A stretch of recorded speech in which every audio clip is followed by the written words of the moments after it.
호화로움 뒤엔 계산이 있습니다. 그게 권력의 방식입니다. 저는 평양에서 태어나 당 재정부와 가까운 기관에서 일했던 사람입니다. 2017년 남한으로 왔습니다. 오늘 제가 들려드릴 이야기는 김정은의 개인 금고에 관한 것입니다.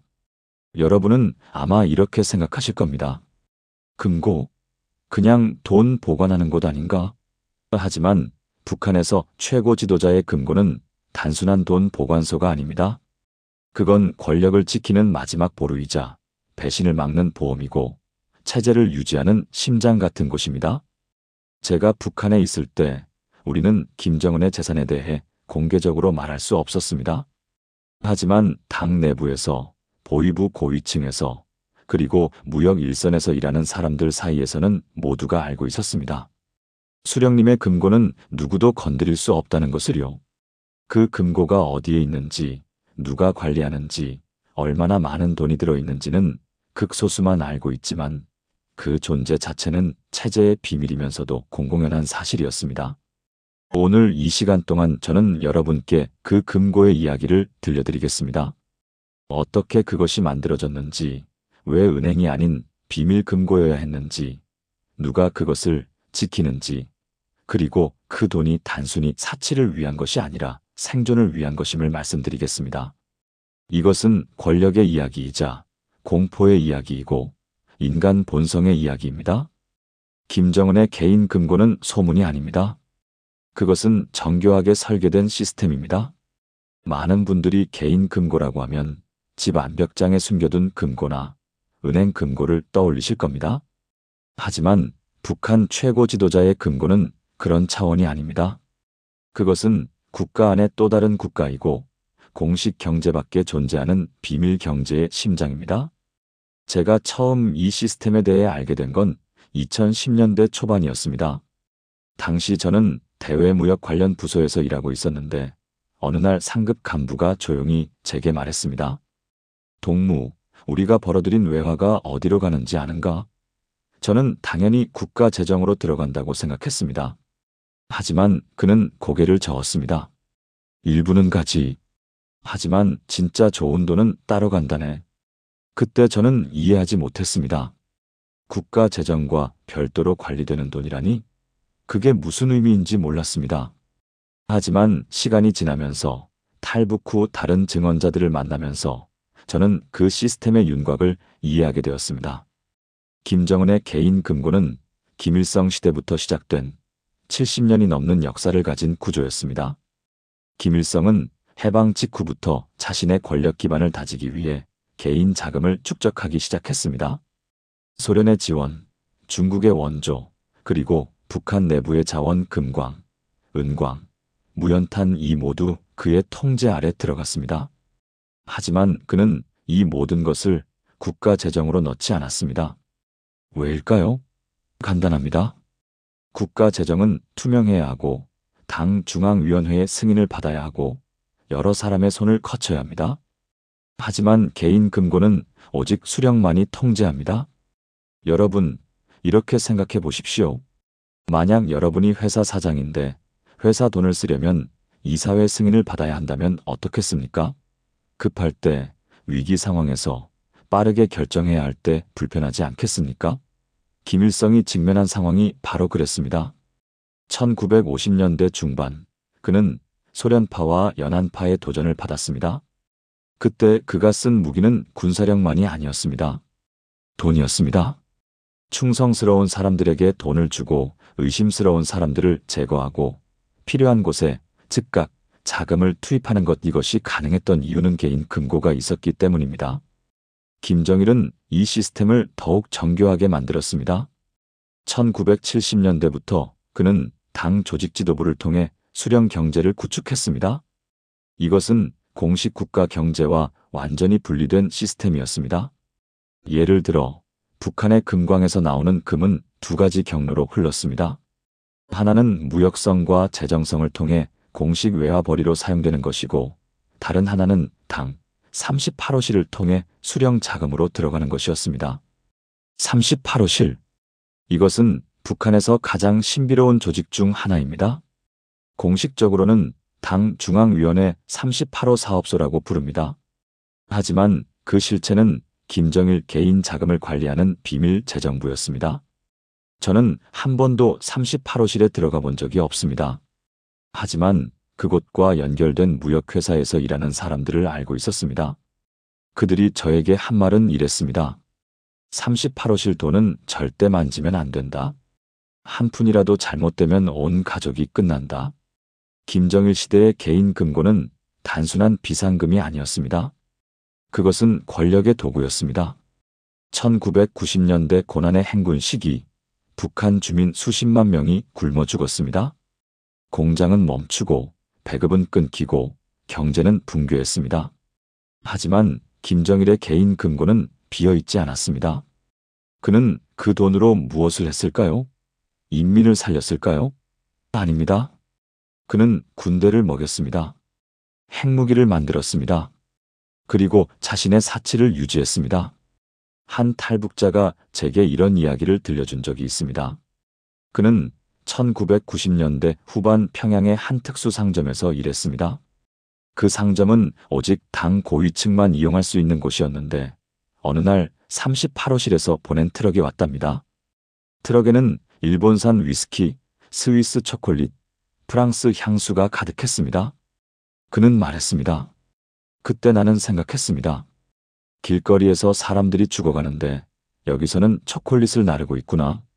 김정은은 이 시스템을 물려받았습니다. 하지만 그는 단순히 물려받기만 한 것이 아니라 자신만의 방식으로 진화시켰습니다. 2011년 그가 권력을 잡았을 때 많은 사람들은 의문을 가졌습니다. 이 젊은 후계자가 과연 권력을 유지할 수 있을까?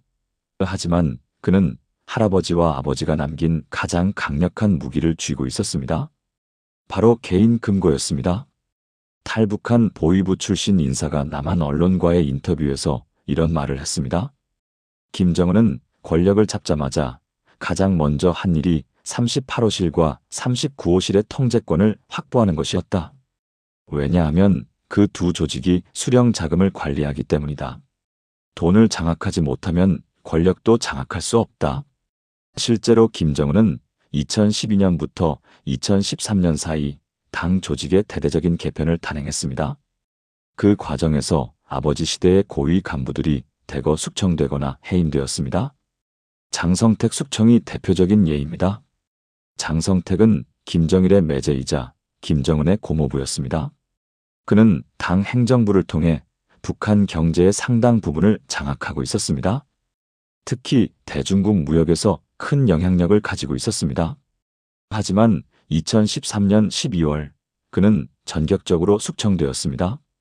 공식 발표는 국가전복 음모였습니다. 하지만 탈북자들의 증언에 따르면 진짜 이유는 달랐습니다. 장성택이 수령 자금의 일부를 자신의 영향력 아래 두려 했다는 것입니다. 한 소식통은 이렇게 말했습니다. 장성택은 중국과의 무역을 통해 엄청난 외화를 벌어들였다. 문제는 그 돈이 38호실로 직접 가지 않고 장성택의 사람들을 거쳐갔다는 것이다. 김정은은 이것을 용납할 수 없었다. 돈의 흐름을 자기가 직접 통제하지 못하면 그건 권력의 누수를 의미하기 때문이다. 개인 금고는 이렇게 권력 투쟁의 핵심이었습니다.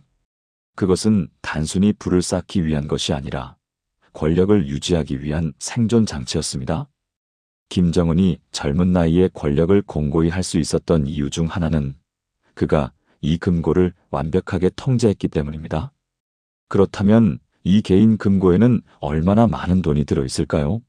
정확한 액수를 아는 사람은 거의 없습니다. 하지만 여러 추정치가 있습니다.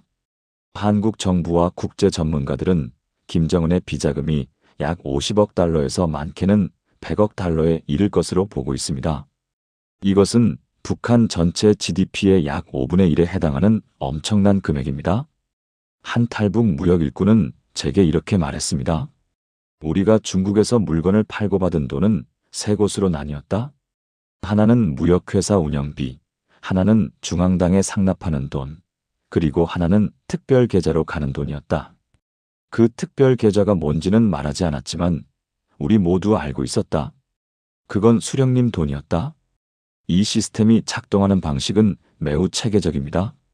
북한의 주요 외화벌이 사업 광물 수출, 노동자 파견, 무기 판매, 마약 밀매까지 은 모두 당 조직의 통제 아래 있습니다. 그리고 그 수익의 상당 부분은 공식 재정을 거치지 않고 직접 개인 금고로 흘러갑니다. 이것은 마치 두 개의 평행한 강과 같습니다. 하나는 공식 경제의 강이고 다른 하나는 비밀 경제의 강입니다. 두 강은 같은 땅에서 시작하지만 서로 다른 방향으로 흐릅니다. 여러분, 여기서 한 가지 질문을 던져보겠습니다. 왜 북한 같은 나라에서 최고 지도자가 이렇게 많은 돈을 숨겨야 할까요? 그는 이미 절대 권력자인데 무엇이 두려운 걸까요? 그 답은 다음 장에서 찾을 수 있습니다. 은행이 아닌 금고를 선택한 이유, 그것은 신뢰의 부재에서 시작됩니다. 정상적인 국가에서 국가 지도자의 자산은 은행에 보관됩니다. 중앙은행, 해외은행, 투자기관 이런 곳들이 자산을 안전하게 관리해줍니다. 하지만 북한에서는 다릅니다. 김정은의 개인 금고에는 은행 계좌가 아닌 실물 자산이 들어 있습니다.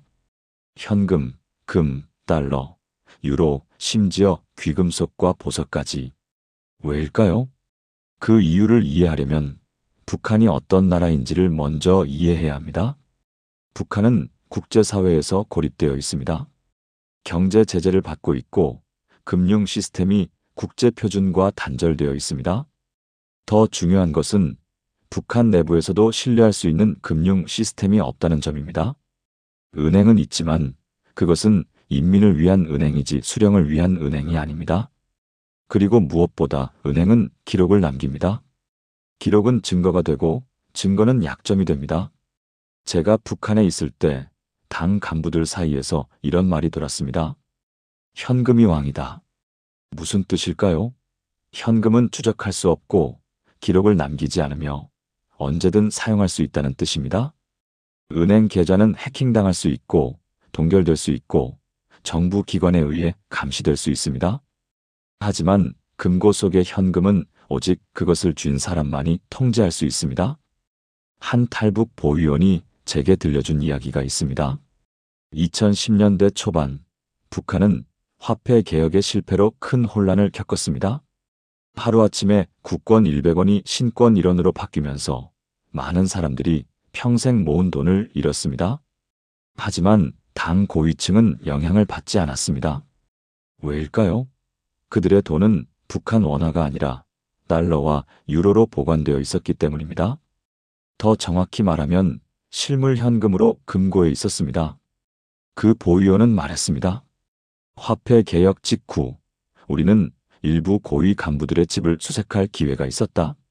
명목상 부정축제 단속이었지만 실제로는 수령님께서 누가 얼마나 돈을 숨기고 있는지 확인하려는 것이었다. 한 집에서 우리는 침대 밑에서 달러 뭉치를 발견했다. 10만 달러가 넘었다. 그 간부는 체포되었다. 왜냐하면 그 돈이 어디서 왔는지 설명할 수 없었기 때문이다. 이 이야기가 시사하는 것은 명확합니다. 북한에서 현금, 특히 외화 현금은 권력의 상징이자 동시에 위험한 비밀입니다. 하지만 김정은은 다릅니다. 그는 숨길 필요가 없습니다. 왜냐하면 그의 금고는 합법적이기 때문입니다. 아니, 합법을 넘어서 그 자체가 법입니다. 김정은의 금고에는 세 가지 주요 자산이 있다고 알려져 있습니다. 첫째, 외화 현금. 둘째, 금괴와 귀금속.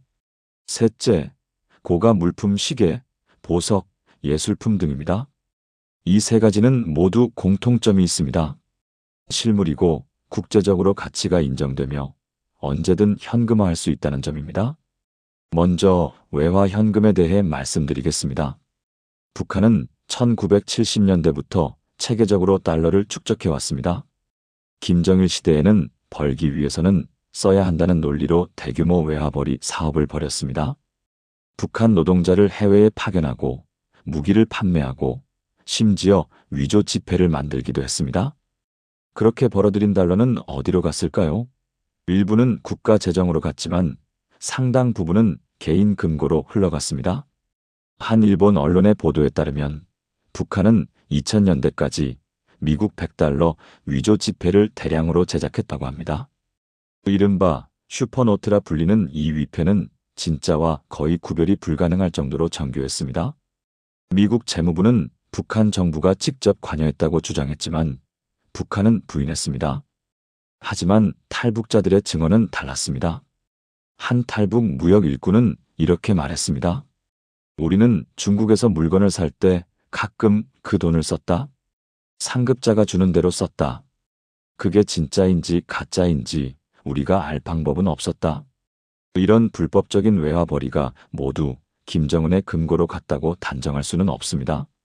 하지만 북한 체제의 특성상 이런 민감한 사업은 모두 당 조직의 직접 통제 아래 있었고 그 수익은 수령 자금으로 분류되었을 가능성이 큽니다. 외화 현금의 또 다른 출처는 합법적인 무역이었습니다. 북한은 2000년대 중국과의 무역을 통해 상당한 외화를 벌어들였습니다. 석탄, 철광석, 수산물 이런 자원들을 수출하고 받은 돈은 대부분 달러나 위안화였습니다. 그런데 흥미로운 점은 이 돈이 북한 중앙은행을 거치지 않고 직접 무역회사의 계좌로 들어갔다는 것입니다. 그리고 그 무역회사들은 대부분 38호실이나 39호실 산하에 있었습니다. 한 탈북 무역 일꾼의 증언입니다. 우리가 중국에서 광물을 팔고 받은 돈은 중국 은행의 비밀 계좌에 입금되었다.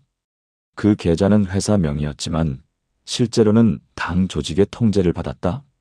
우리는 그 돈을 인출할 때 평양의 지시를 받아야 했다. 얼마를 인출하고 어디에 쓰는지 모두 보고해야 했다. 하지만 현금만으로는 부족합니다.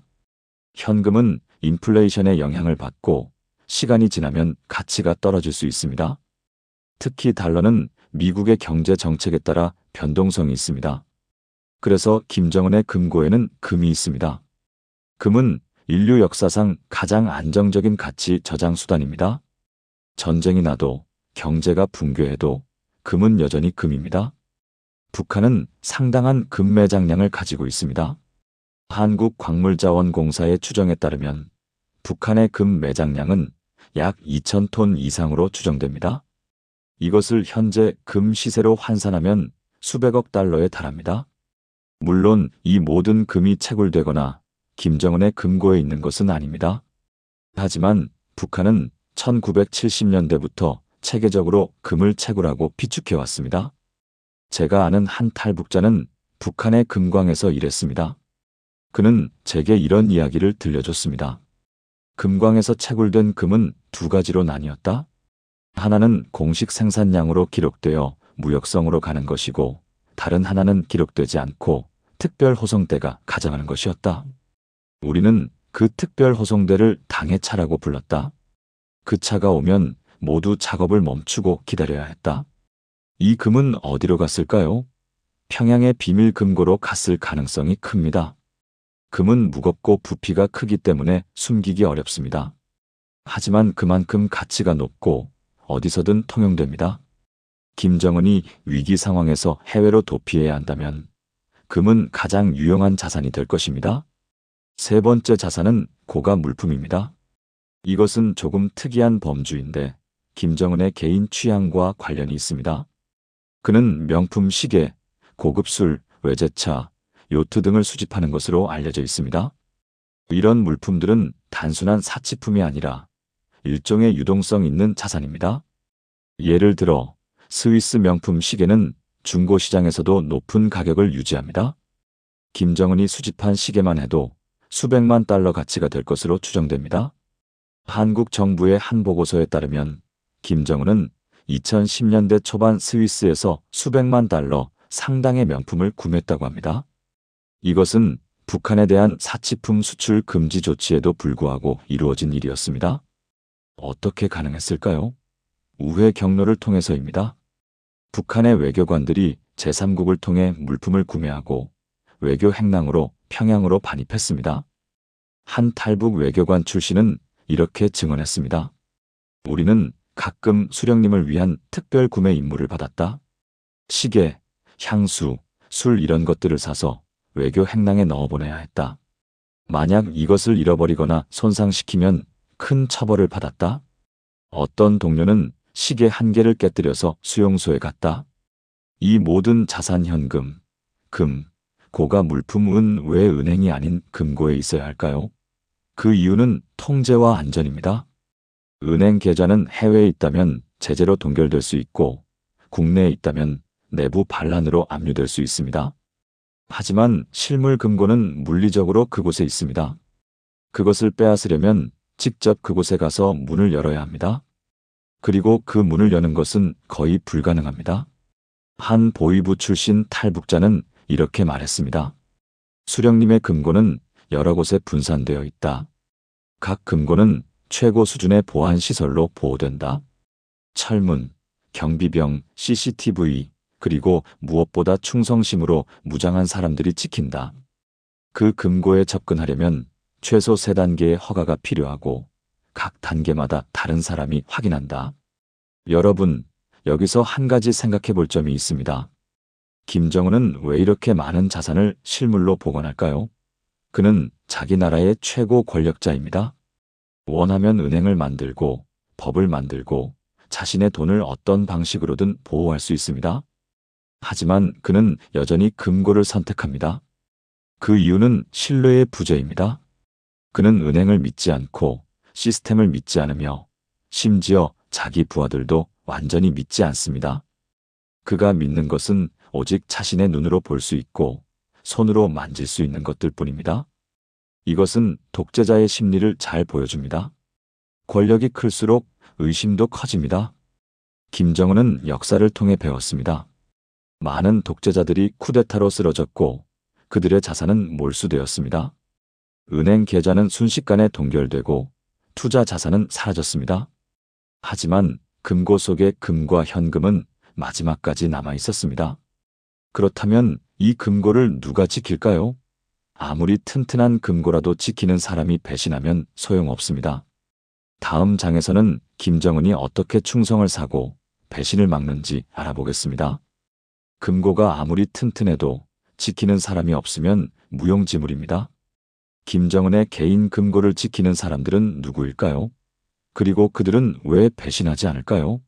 이 질문에 답하려면 북한의 보안 시스템과 충성의 경제학을 이해해야 합니다. 북한에서 보안은 단순히 물리적 장치의 문제가 아닙니다. 그것은 인간의 충성심을 관리하는 복잡한 시스템입니다. 김정은의 금고를 지키는 사람들은 여러 계층으로 나뉘어 있습니다. 그리고 각 계층은 서로를 감시합니다. 이것은 마치 러시아 마트료시카 인형처럼 겹겹이 쌓인 보안 구조입니다. 가장 바깥 계층은 일반 경비병입니다. 이들은 금고가 있는 건물 주변을 지킵니다. 하지만 이들은 금고의 존재조차 모르는 경우가 많습니다. 그들에게는 단지 중요한 당시설이라고만 알려져 있습니다. 만약 그들이 금고의 존재를 알게 되면 그것 자체가 보안 위반이 되어 처벌받을 수 있습니다. 한 탈북 군인은 제게 이런 이야기를 들려줬습니다. 나는 평양의 한 특수 건물 경비를 섰던 적이 있다. 그 건물이 뭐 하는 곳인지 우리는 몰랐다. 다만 거기 접근하는 사람은 모두 특별 통행증을 가지고 있었고 우리는 그 통행증 없이는 어느 누구도 들여보내면 안 된다고 배웠다. 어느 날 호기심에 건물 안을 들여다보려 했는데 상급자에게 들켰다. 나는 그 자리에서 한 달 금족 처분을 받았다. 두 번째 계층은 보위부 요원들입니다. 보위부는 북한의 비밀 경찰로 정치적 보안을 담당합니다. 금고가 있는 시설에는 항상 보위부 요원이 배치되어 있습니다. 이들은 일반 경비병보다 높은 권한을 가지고 있지만 여전히 금고 안에 무엇이 있는지는 모릅니다.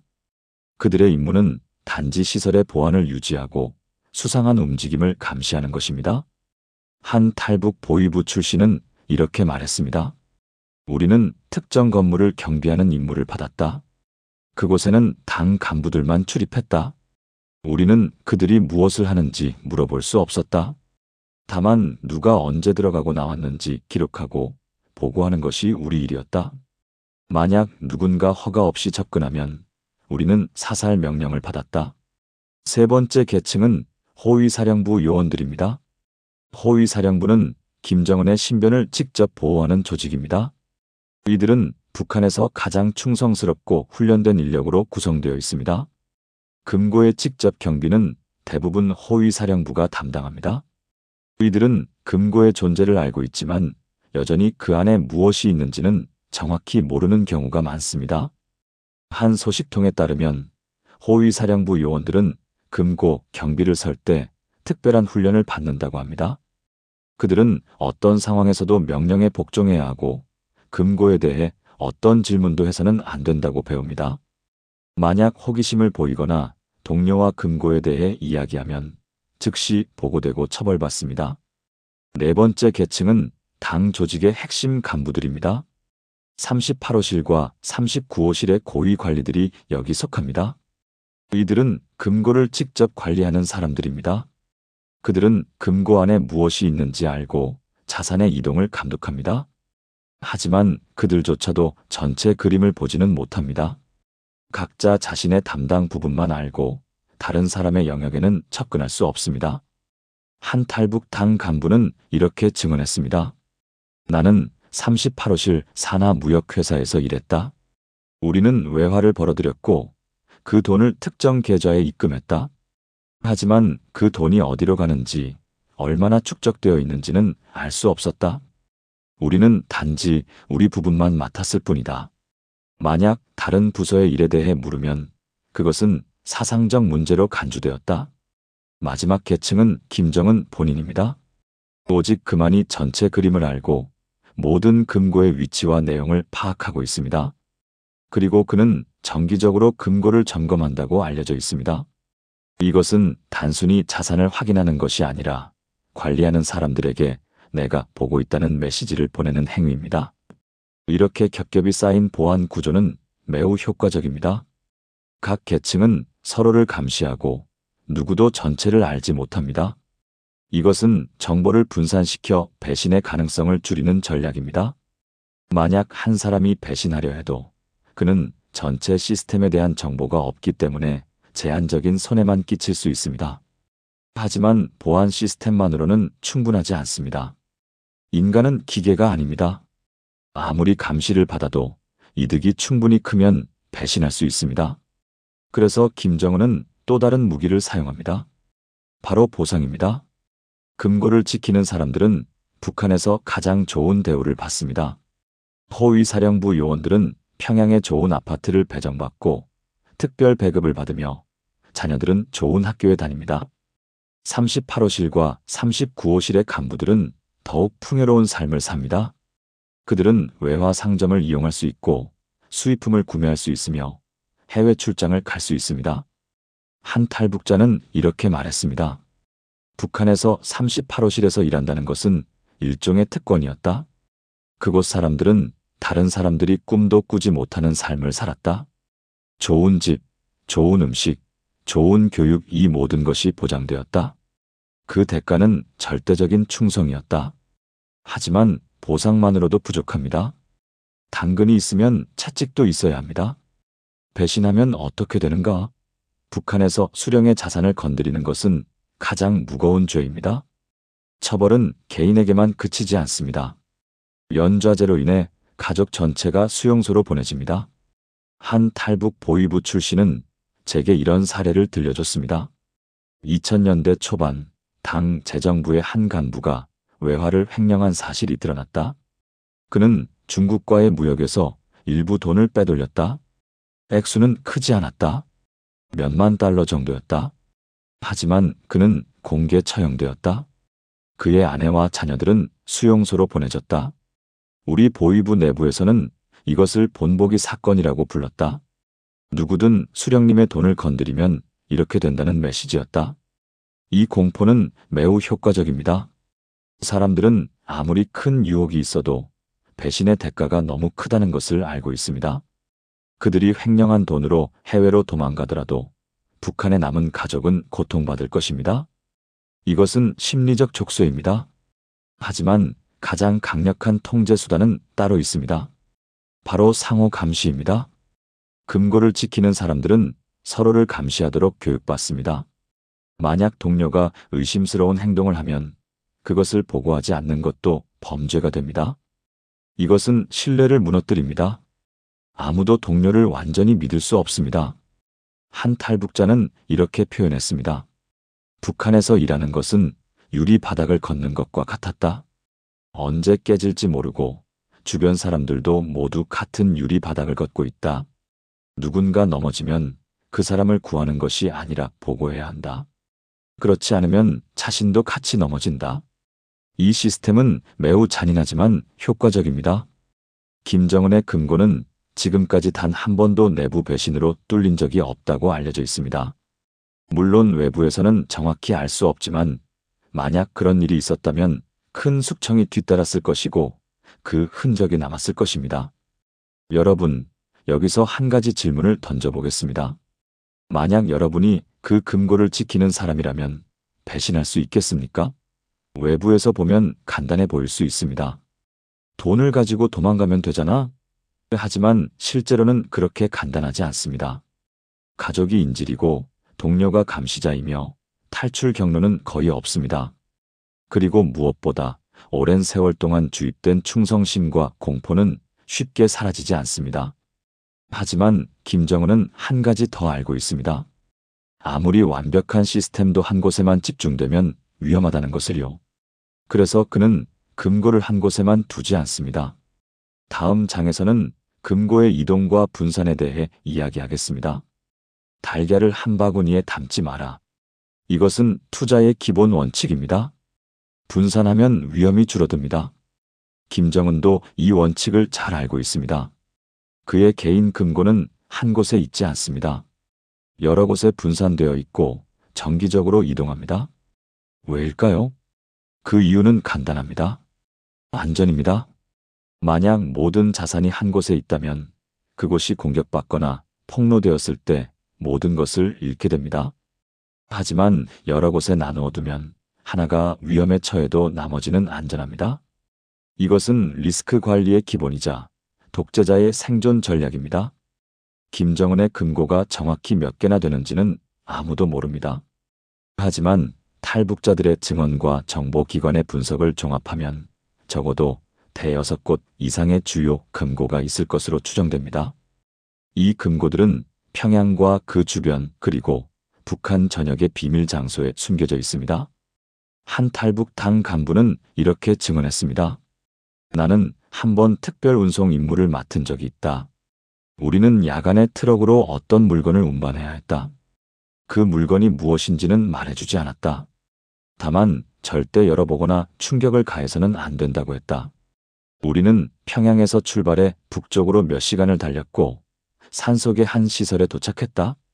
거기서 물건을 내리고 돌아왔다. 후에 들은 이야기로는 그곳이 수령님의 특별 보관소 중 하나였다고 한다. 이런 이동은 불규칙적으로 이루어집니다. 정기적이면 패턴이 생기고 패턴이 생기면 예측 가능해집니다. 예측 가능하면 위험합니다. 그래서 김정은은 예고 없이 갑자기 자산을 이동시킵니다. 이것은 관리하는 사람들에게도 부담이지만 안전을 위해서는 필수적입니다. 금고가 분산되어 있는 이유는 또 있습니다. 바로 접근성입니다. 김정은은 평양에만 있지 않습니다. 그는 전국을 순시하고 군부대를 방문하고 비밀 별장에 머물기도 합니다.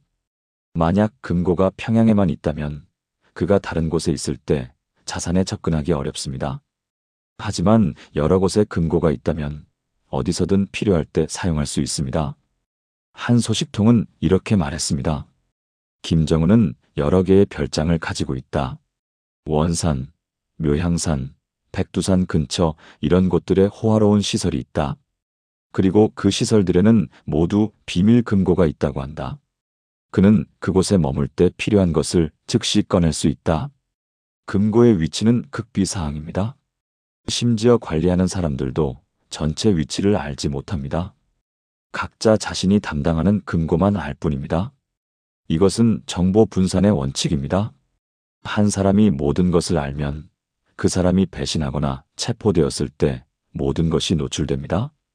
하지만 정보가 분산되어 있으면 한 사람이 배신해도 일부만 노출됩니다. 그렇다면 이 금고들은 어떤 기준으로 위치를 선택했을까요? 탈북자들의 증언과 분석을 종합하면 몇 가지 패턴이 보입니다. 첫째, 접근성입니다. 금고는 김정은이 자주 가는 곳 근처에 있어야 합니다.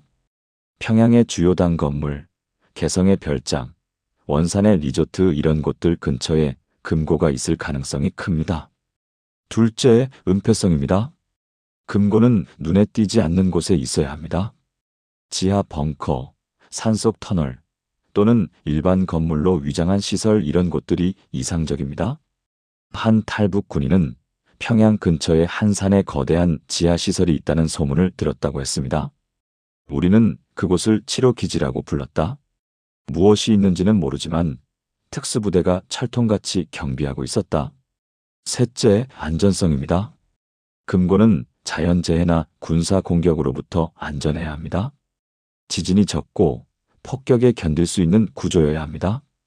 북한의 많은 비밀시설은 산속 깊이 파인 터널에 있습니다. 이것은 한국 전쟁의 경험에서 나온 것입니다. 미군의 폭격으로 지상시설은 쉽게 파괴되었지만 지하시설은 살아남았습니다. 넷째, 탈출 경로입니다. 이것은 조금 특별한 기준인데 김정은은 최악의 상황을 대비합니다. 만약 쿠데타가 일어나거나 전쟁이 발생하면 그는 빠르게 도피해야 할 수도 있습니다. 그때 자산을 가지고 갈 수 있어야 합니다. 그래서 일부 금고는 중국 국경 근처나 해안 지역에 있을 것으로 추정됩니다. 한 탈북 외교관은 이렇게 말했습니다. 북한 지도부는 항상 최악의 시나리오를 준비한다. 그들은 언제든 남쪽이 공격하거나 내부에서 반란이 일어날 수 있다고 생각한다. 그래서 탈출 계획이 있고 그 계획에는 자산 이전도 포함되어 있다. 금고의 이동은 매우 조심스럽게 이루어집니다. 운송 과정은 최고 수준의 보안 아래 진행되고 관련자들은 엄격한 비밀 유지 서약을 합니다. 운송 차량은 일반 군용 트럭으로 위장되거나 민간 차량을 사용하기도 합니다. 중요한 것은 눈에 띄지 않는 것입니다. 한 탈북 군인은 이런 경험을 공유했습니다. 어느 날 밤, 우리 부대에 특별 경비 명령이 떨어졌다. 한 도로 구간을 봉쇄하고 아무도 지나가지 못하게 하라는 것이었다. 몇 시간 후 검은색 차량 행렬이 지나갔다. 우리는 차 안을 보지 못했다. 다만 그것이 매우 중요한 무언가라는 것은 알 수 있었다.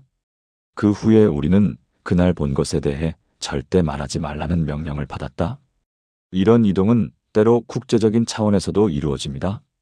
김정은은 해외에도 비자금을 숨겨두고 있다고 알려져 있습니다.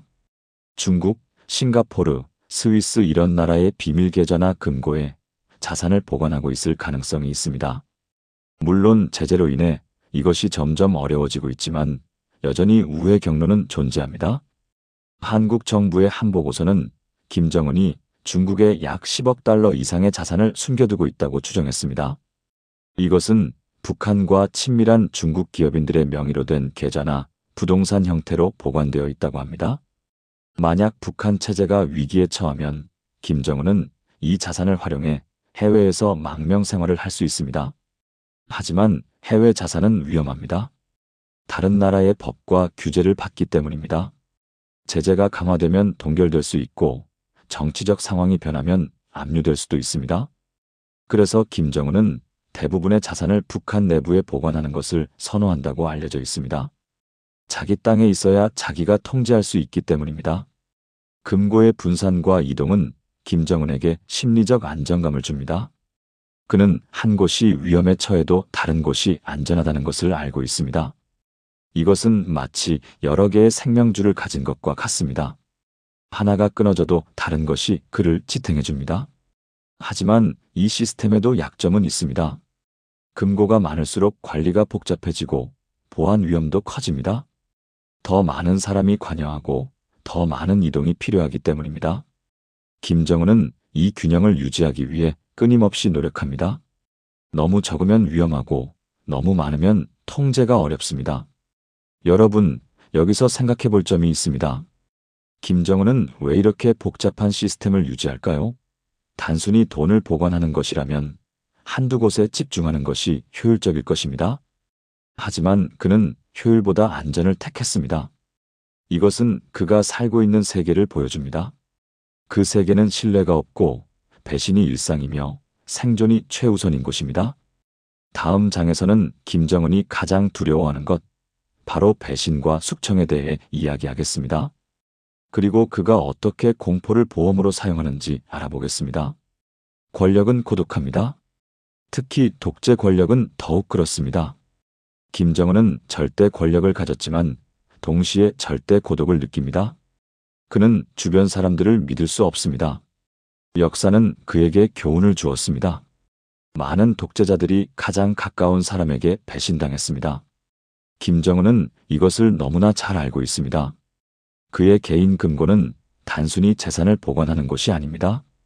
그것은 배신에 대한 보험이고 권력 투쟁의 무기이며 숙청의 도구입니다. 어떻게 돈이 이런 역할을 할 수 있을까요? 그 답은 북한 권력의 작동 방식에 있습니다.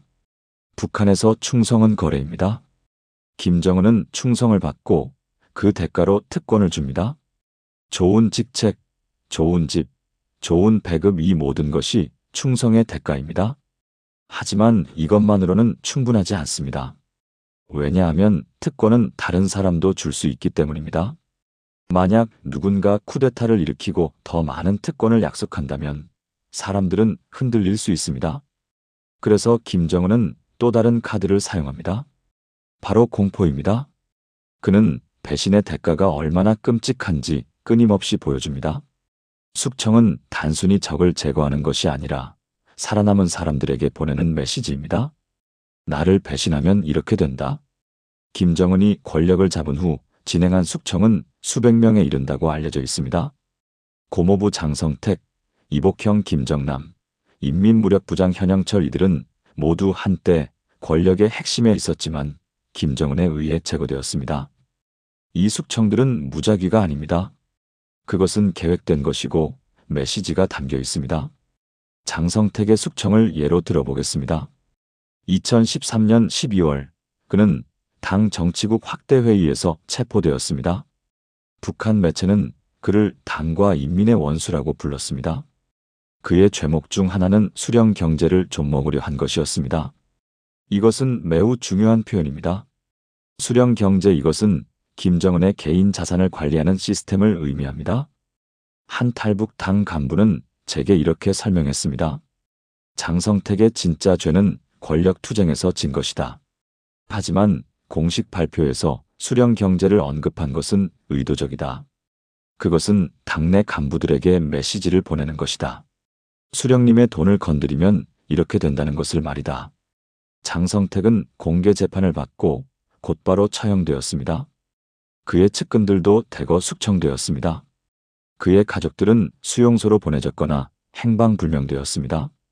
이것은 연좌제의 전형적인 예입니다. 한 사람의 죄가 가족 전체에 미칩니다. 김정남의 암살은 더욱 극적이었습니다. 2017년 2월 그는 말레이시아 쿠알라룸푸르 공항에서 독극물에 의해 살해되었습니다. 그는 김정은의 이복형이었고 한때 북한의 후계자로 거론되기도 했습니다. 하지만 그는 해외에 살면서 체제에 비판적인 발언을 했고 중국의 보호를 받고 있었습니다. 김정은이 왜 그를 제거했을까요? 여러 이유가 있지만 가장 큰 이유는 위험 요소를 제거하는 것이었습니다. 김정남은 비록 권력이 없었지만 상징적 존재였습니다. 만약 북한 내부에서 반란이 일어난다면 그를 새로운 지도자로 추대할 수도 있었습니다. 김정은은 이 가능성을 없애고 싶었습니다. 한 탈북 보위부 출신은 이렇게 말했습니다. 김정남 암살은 내부용 메시지였다. 그것은 나는 해외에 있는 사람도 제거할 수 있다는 것을 보여주는 것이다. 만약 당 간부가 돈을 빼돌려 해외로 도망가려 한다면 그도 김정남처럼 될 수 있다. 이런 숙청들은 김정은의 개인 금고와 직접 연결되어 있습니다. 금고를 지키는 사람들, 자산을 관리하는 사람들은 이 숙청을 보면서 생각합니다. 만약 내가 배신하면 저렇게 될 것이다. 이것은 매우 효과적인 예방책입니다. 하지만 공포만으로는 부족합니다. 공포는 단기적으로는 효과가 있지만 장기적으로는 반발을 낳을 수 있습니다. 그래서 김정은은 공포와 보상을 섞어 사용합니다. 한쪽 손에는 채찍, 다른 한쪽 손에는 당근을 들고 있는 것입니다. 금고를 관리하는 핵심 인물들은 극도의 특권을 누립니다. 38호실의 책임자는 북한에서 손꼽히는 권력자 중 한 명입니다. 그는 직접 김정은을 만나고 중요한 결정에 참여하며 엄청난 재산을 축적할 수 있습니다. 물론 합법적으로요. 한 소식통은 이렇게 말했습니다. 38호실 책임자는 매년 보너스를 받는다. 외화로 수만 달러를 받는다고 한다. 물론 공식적으로는 특별 격려금이라고 부르지만 실제로는 입을 다물고 충성하라는 돈이다. 이것은 매우 계산된 전략입니다. 김정은은 핵심 인물들에게 충분한 이득을 주어 그들이 배신할 유인을 없앱니다. 왜 배신하는가? 지금도 충분히 잘 살고 있는데 이것이 그들의 생각이 되도록 만드는 것입니다. 하지만 이 시스템에도 위험은 있습니다. 바로 내부 권력 투쟁입니다. 금고를 관리하는 조직들은 서로 경쟁합니다. 38호실과 39호실은 비슷한 역할을 하지만 미묘한 차이가 있습니다. 38호실은 주로 당 자금을 관리하고 39호실은 외화벌이 사업을 담당한다고 알려져 있습니다. 하지만 두 조직의 경계는 명확하지 않고 때로 겹칩니다. 한탈북 당 간부는 이렇게 말했습니다. 두 조직은 표면적으로는 협력하지만 내부적으로는 경쟁한다. 누가 더 많은 외화를 벌어들이는가, 누가 수령님께 더 큰 공헌을 하는가, 이것이 권력의 척도가 된다. 만약 한쪽이 너무 강해지면 김정은은 균형을 맞춘다. 한쪽을 견제하고 다른 쪽을 키운다. 이것은 고전적인 독재 기술입니다. 분할 통치. 두 조직이 서로 견제하게 만들어 어느 하나도 너무 강해지지 못하게 하는 것입니다. 이것은 김정은의 안전장치입니다. 만약 38호실이 쿠데타를 시도하면 39호실이 그것을 보고할 것입니다. 반대도 마찬가지입니다. 금고 시스템은 또한 김정은에게 정보를 제공합니다.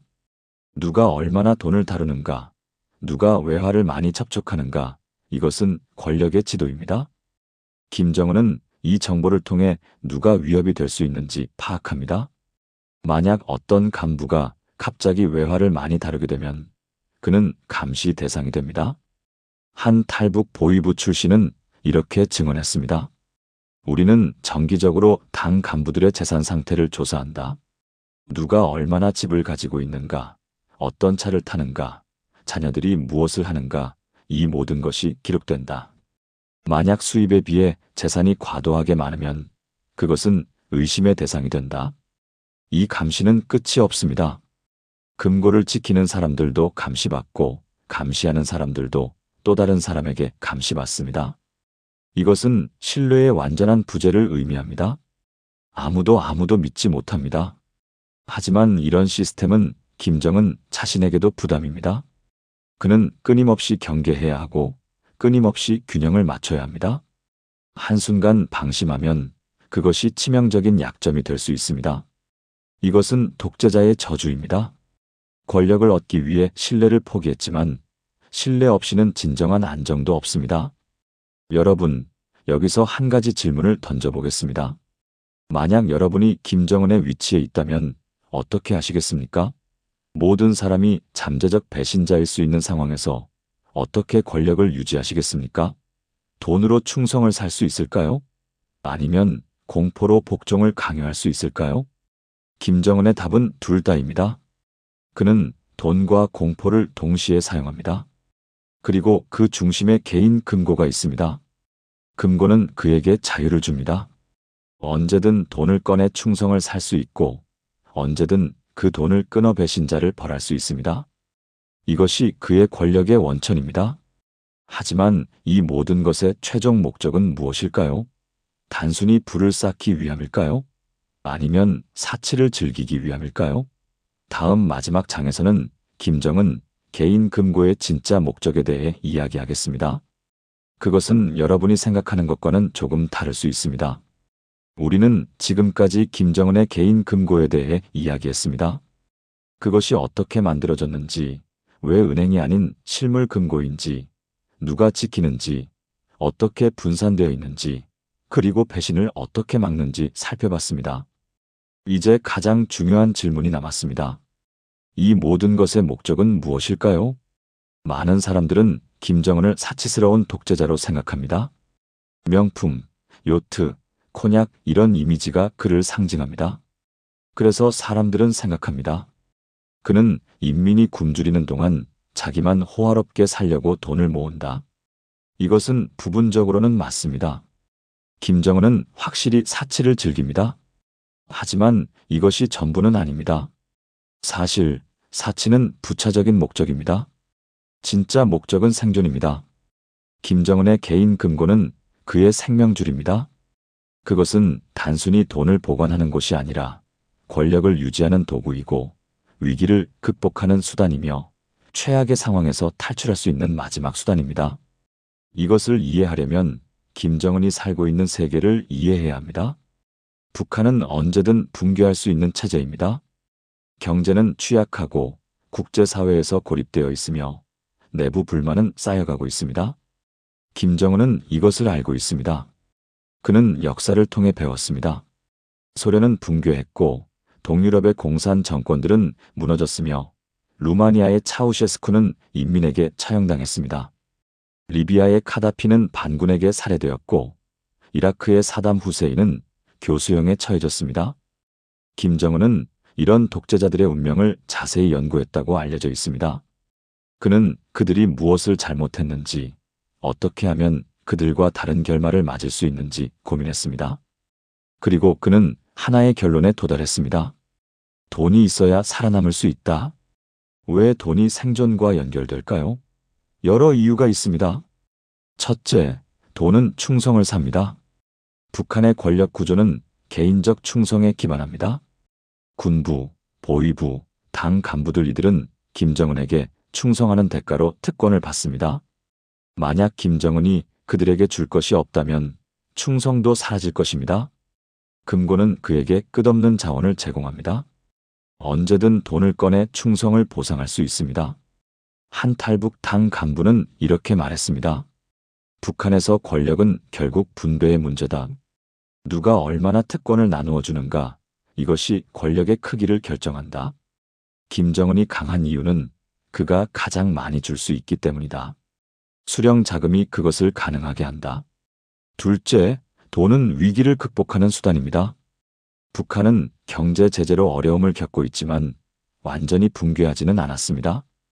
왜일까요? 여러 이유가 있지만 그 중 하나는 김정은이 핵심 계층을 계속 지원할 수 있기 때문입니다.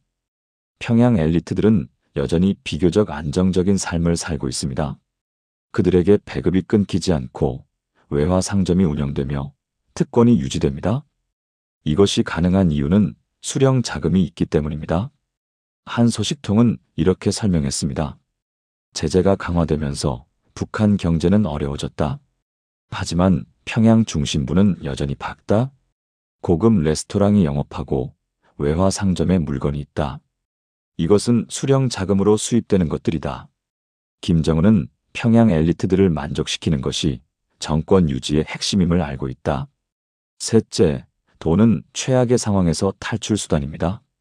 만약 북한 체제가 붕괴한다면 김정은은 어디로 갈까요? 그는 도피처가 필요합니다. 중국이나 러시아가 그를 받아줄 수도 있지만 그것은 확실하지 않습니다. 하지만 돈이 있다면 그는 선택지가 있습니다. 비밀 계좌, 해외 자산, 그리고 언제든 현금화할 수 있는 금, 이것들은 그의 탈출 보험입니다. 한 탈북 외교관은 이렇게 말했습니다. 김정은은 아마 여러 나라의 비밀 계좌를 가지고 있을 것이다. 제재 때문에 어렵지만 우회 경로는 항상 존재한다. 만약 그가 도망가야 한다면 그 돈으로 어느 나라든 망명을 시도할 수 있다. 돈이 있으면 어디서든 살 수 있다. 이것은 냉소적으로 들릴 수 있지만 독재자의 현실입니다. 그들은 항상 최악의 상황을 대비합니다. 김정은의 개인 금고는 그의 플랜 B입니다. 만약 플랜 A 체제 유지가 실패한다면 플랜 B개인 생존으로 전환할 수 있습니다. 하지만 여기서 한 가지 아이러니가 있습니다. 김정은이 생존을 위해 축적한 돈이 실제로는 체제의 생존 가능성을 낮추고 있다는 점입니다. 어떻게 그럴까요? 그 돈이 인민을 위해 쓰인다면 경제가 조금이라도 나아질 것입니다. 인민이 덜 굶주린다면 체제에 대한 불만도 줄어들 것입니다. 하지만 그 돈은 금고 속에 갇혀 있고 소수의 엘리트만 혜택을 봅니다. 한 탈북자는 제게 이렇게 말했습니다. 김정은은 인민을 위해 돈을 쓰지 않는다. 그는 자기를 지키는 사람들에게만 돈을 쓴다. 이것은 단기적으로는 효과적이지만 장기적으로는 위험하다. 왜냐하면 인민의 불만은 계속 쌓이기 때문이다. 이것은 모든 독재 체제의 딜레마입니다. 권력을 유지하기 위해 자원을 소수에게 집중하지만 그것이 다수의 불만을 키웁니다. 그리고 결국 그 불만이 폭발하면 체제는 무너집니다. 김정은은 이것을 알고 있지만 그는 다른 선택지가 없다고 생각합니다. 만약 엘리트의 충성을 잃으면 그는 즉시 권력을 잃을 것입니다. 하지만 인민의 불만은 서서히 쌓입니다. 그는 단기적 위협을 먼저 다루는 것을 택했습니다. 그렇다면 김정은의 개인 금고는 얼마나 오래 유지될 수 있을까요? 그것은 여러 요인에 달려 있습니다. 첫째, 외부 압력입니다. 국제 제재가 계속 강화되면 새로운 외화 벌이가 어려워지고 금고로 들어오는 돈이 줄어듭니다. 둘째, 내부 안정입니다. 만약 당 내부에서 권력 투쟁이 격화되거나 경제가 더욱 악화되면 금고의 돈도 빠르게 소진될 수 있습니다. 하지만 현재로서는 김정은의 금고는 단기간에 고갈될 가능성은 낮아 보입니다. 북한은 여전히 중국과 무역을 하고 있고 불법적인 경로를 통해서도 외화를 벌어들이고 있습니다. 그리고 무엇보다 김정은은 지출을 통제할 수 있습니다. 그는 필요할 때만 돈을 쓰고 나머지는 축적합니다. 여러분, 여기서 생각해 볼 점이 있습니다. 김정은의 개인 금고는 윤리적으로 정당한가? 한 사람이 국가의 자원을 개인 재산으로 축적하는 것이 옳은가? 이것은 명백히 아닙니다. 북한 인민은 가난에 시달리고 자유를 억압받으며 기본적인 권리조차 보장받지 못합니다. 그들이 만들어낸 부는 그들에게 돌아가지 않고 한 사람의 금고로 들어갑니다. 하지만 김정은의 관점에서 보면 이것은 생존의 문제입니다. 그는 독재자로 태어났습니다. 그가 선택한 것이 아니라 주어진 것입니다. 그리고 그 위치에서 살아남으려면 그는 이런 시스템을 유지해야 합니다. 만약 그가 금고를 포기하고 인민을 위해 돈을 쓴다면 엘리트들이 그를 지지할 이유가 없어집니다. 그렇게 되면 쿠데타가 일어날 수 있습니다. 이것은 독재의 논리입니다. 윤리적으로는 잘못되었지만 그 시스템 안에서는 합리적입니다. 김정은은 악한 사람일 수 있지만 그는 바보가 아닙니다. 그는 자신의 생존을 위해 필요한 것을 정확히 알고 있고 그것을 실행하고 있습니다. 저는 북한을 떠난 사람으로서 이 시스템을 보면 슬픕니다. 북한에는 좋은 사람들이 많습니다. 근면하고 착하며 그저 평범한 삶을 원하는 사람들입니다. 하지만 그들은 이 시스템의 희생자입니다. 그들이 만들어낸 부는 그들에게 돌아오지 않고 평양의 금고로 흘러갑니다. 그리고 그 금고는 그들을 억압하는 체제를 유지하는 데 사용됩니다. 김정은의 개인 금고가 언젠가는 텅 비는 날이 올까요? 어쩌면 올 것입니다. 역사는 모든 독재 체제가 결국 무너진다는 것을 보여줍니다. 하지만 그때까지 얼마나 많은 시간이 걸릴지, 얼마나 많은 사람들이 고통받을지는 아무도 모릅니다. 마지막으로 저는 여러분께 질문을 드리고 싶습니다. 만약 여러분이 김정은을 만날 수 있다면 그에게 무엇을 말하시겠습니까? 당신의 금고를 열어 인민에게 나누어 주세요라고 말하시겠습니까? 아니면 당신도 두렵겠군요. 그 모든 돈에도 불구하고라고 말하시겠습니까? 저는 후자에 더 가깝습니다. 김정은은 세상에서 가장 부유한 사람 중 하나일 수 있지만 동시에 가장 두려운 사람일 것입니다. 그는 모든 사람을 의심하고 모든 상황을 경계하며 끊임없이 배신을 걱정합니다. 그의 금고는 그를 보호하지만 동시에 그를 가둡니다. 그는 권력의 감옥에 갇혀 있습니다. 긴 침묵 5초. 오늘 우리는 김정은의 개인 금고에 대해 이야기했습니다. 그것이 무엇인지, 왜 존재하는지, 어떻게 작동하는지 살펴봤습니다. 이 이야기는 단순히 북한의 이야기가 아닙니다. 이것은 권력의 이야기이고 인간 본성의 이야기이며 생존의 이야기입니다. 김정은의 금고는 계속 채워질 것입니다. 북한 인민의 땀과 눈물로. 그리고 그 금고는 계속 잠겨 있을 것입니다. 오직 한 사람만이 열쇠를 가지고 있으니까요. 하지만 언젠가 역사는 심판할 것입니다. 그 금고가 정당했는지, 그 돈이 어떻게 사용되었는지, 그리고 그것이 진정으로 누구를 위한 것이었는지를요. 여러분, 긴 시간 들어주셔서 감사합니다. 이것은 제가 북한에서 보고 들은 것, 그리고 탈북 후 알게 된 것들을 바탕으로 한 이야기입니다. 모든 것이 확인된 사실은 아닙니다. 북한은 여전히 비밀의 나라이고 많은 것이 어둠 속에 숨겨져 있습니다. 하지만 저는 최대한 진실에 가깝게 이야기하려 노력했습니다. 북한을 이해하는 것은 쉽지 않습니다. 하지만 이해하려는 노력은 중요합니다. 왜냐하면 북한도 결국 사람들이 사는 곳이기 때문입니다. 그곳에는 2,500만 명의 인간이 살고 있습니다.